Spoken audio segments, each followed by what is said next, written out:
بسم اللہ الرحمن الرحیم۔ السلام علیکم۔ لاکھوں کروڑوں درود نبی اکرم صلی اللہ علیہ وآلہ وسلم پر اور ان کی آل پر۔ صحیح بخاری کتاب العلم حدیث نمبر 111۔ حضرت ابو جحیفہ رضی اللہ تعالیٰ عنہ سے روایت ہے، انہوں نے کہا، میں نے حضرت علی رضی اللہ تعالیٰ عنہ سے دریافت کیا، آیا تمہارے پاس کوئی کتاب ہے؟ انہوں نے فرمایا، نہیں، ہاں ہمارے پاس اللہ کی کتاب اور وہ فہم ہے جو ایک مسلمان مرد کو دی جاتی ہے، یا جو کچھ اس صحیفے میں موجود ہے۔ میں نے پوچھا، اس صحیفے میں کیا ہے؟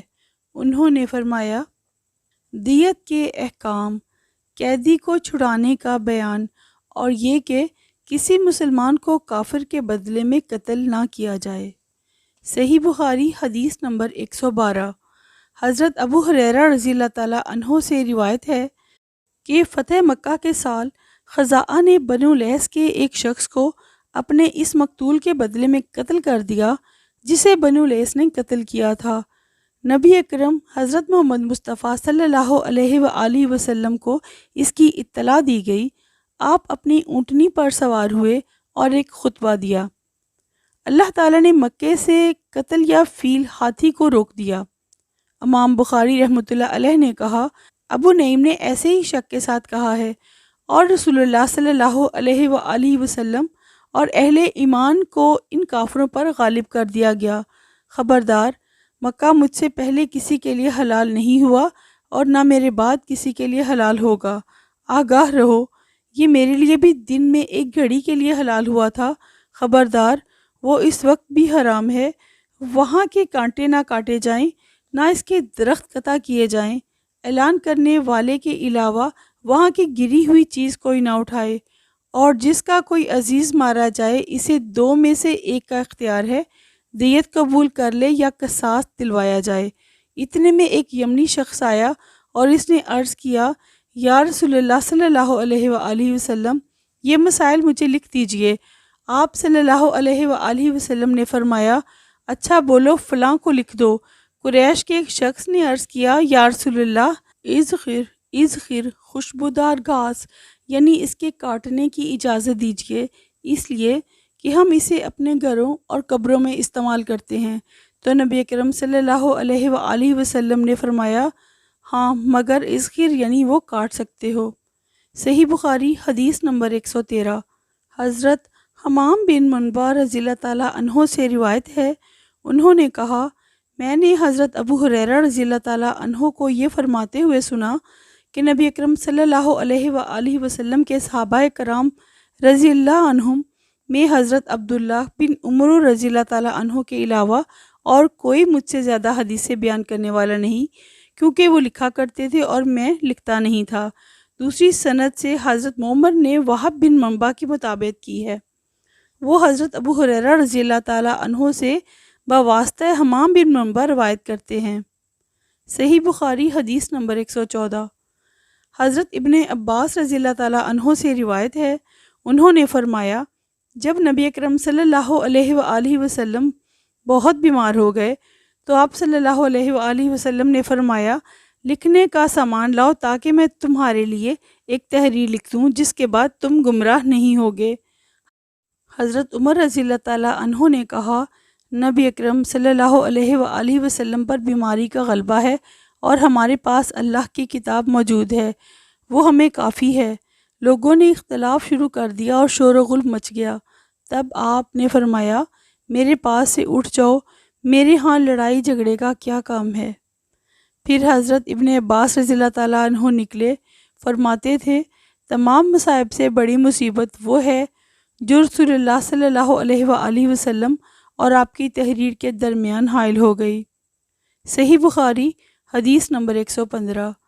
حضرت سلمہ رضی اللہ تعالیٰ عنہ سے روایت ہے، انہوں نے کہا، نبی اکرم صلی اللہ علیہ وآلہ وسلم ایک رات بیدار ہوئے تو فرمایا، سبحان اللہ، آج رات کتنے فتنے نازل کیے گئے اور کتنے خزانے کھولے گئے۔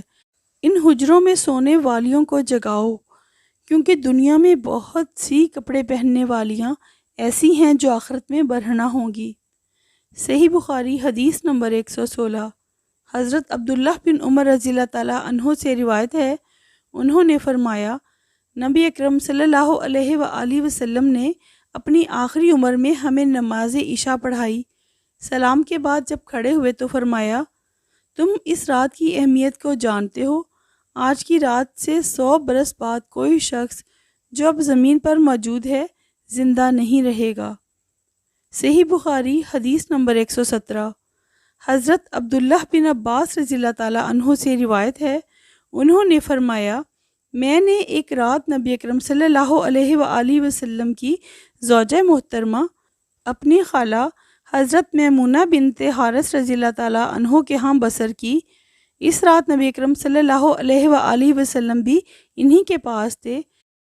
نبی اکرم حضرت محمد مصطفیٰ صلی اللہ علیہ وآلہ وسلم نے نماز عشاء مسجد میں ادا کی، پھر اپنے گھر تشریف لائے اور 4 رکعت پڑھ کر سو رہے، پھر بیدار ہوئے اور فرمایا کیا بچہ سو گیا ہے؟ یا اس سے ملتی جلتی بات فرمائی اور پھر نماز پڑھنے لگے۔ میں بھی آپ کی بائیں جانب کھڑا ہو گیا، آپ نے مجھے دائیں جانب کر لیا اور 5 رکعت نماز پڑھی۔ اس کے بعد 2 رکعت سنت فجر ادا کی، پھر سو گئے، یہاں تک کہ میں نے آپ کے خراٹے بھرنے کی آواز سنی، پھر صبح کی نماز کے لیے باہر تشریف لے گئے۔ صحیح بخاری حدیث نمبر 118۔ حضرت ابو ہریرہ رضی اللہ تعالیٰ عنہ سے روایت ہے، انہوں نے فرمایا لوگ کہتے ہیں ابو ہریرہ نے بہت سی احادیث بیان کی ہیں، اگر کتاب اللہ میں 2 آیتیں نہ ہوتی تو میں ایک بھی حدیث بیان نہ کرتا۔ پھر انہوں نے ان آیات کو تلاوت کیا، جو لوگ چھپاتے ہیں ان کھلی ہوئی نشانیوں اور ہدایت کی باتوں کو جو ہم نے نازل کی۔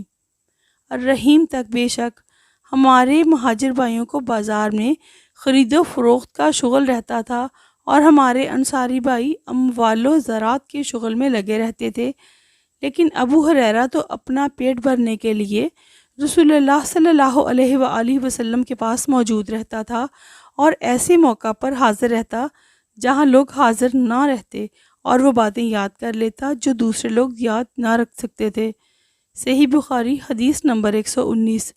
حضرت ابو ہریرہ رضی اللہ تعالیٰ عنہ سے روایت ہے، انہوں نے فرمایا میں نے عرض کیا یا رسول اللہ، میں آپ سے بہت سی حدیثیں سنتا ہوں لیکن بھول جاتا ہوں۔ آپ صلی اللہ علیہ وآلہ وسلم نے فرمایا اپنی چادر پھیلاؤ۔ میں نے چادر پھیلائی تو آپ نے اپنے دونوں ہاتھوں سے چلو سا بنایا اور چادر میں ڈال دیا، پھر فرمایا اسے اپنے اوپر لپیٹ لو۔ میں نے اسے لپیٹ لیا، اس کے بعد میں کوئی چیز نہیں بھولا۔ صحیح بخاری حدیث نمبر 120۔ حضرت ابو ہریرہ رضی اللہ تعالیٰ عنہ ہی سے روایت ہے، انہوں نے فرمایا میں نے رسول اللہ صلی اللہ علیہ وآلہ وسلم سے علم کے 2 ظرف یا برتن یاد کیے، ان میں سے ایک تو میں نے ظاہر کر دیا ہے، اگر دوسرے کو بھی ظاہر کر دوں تو میرا یہ گلا کاٹ دیا جائے گا۔ صحیح بخاری حدیث نمبر 121۔ حضرت جریر بن عبداللہ رضی اللہ تعالیٰ عنہ سے روایت ہے کہ نبی اکرم صلی اللہ علیہ وآلہ وسلم نے حجۃ الوداع کے موقع پر ان سے فرمایا لوگوں کو خاموش کراؤ۔ اس کے بعد آپ نے فرمایا اے لوگو، میرے بعد ایک دوسرے کی گردنیں مار کے پھر کافر نہ بن جانا۔ اللہ تعالی ہمیں اسلام کے سچے اور سیدھے راستے پر چلنے کی توفیق عطا فرمائے اور ہمارا خاتمہ ایمان پر فرمائے، آمین ثم آمین یا رب العالمین۔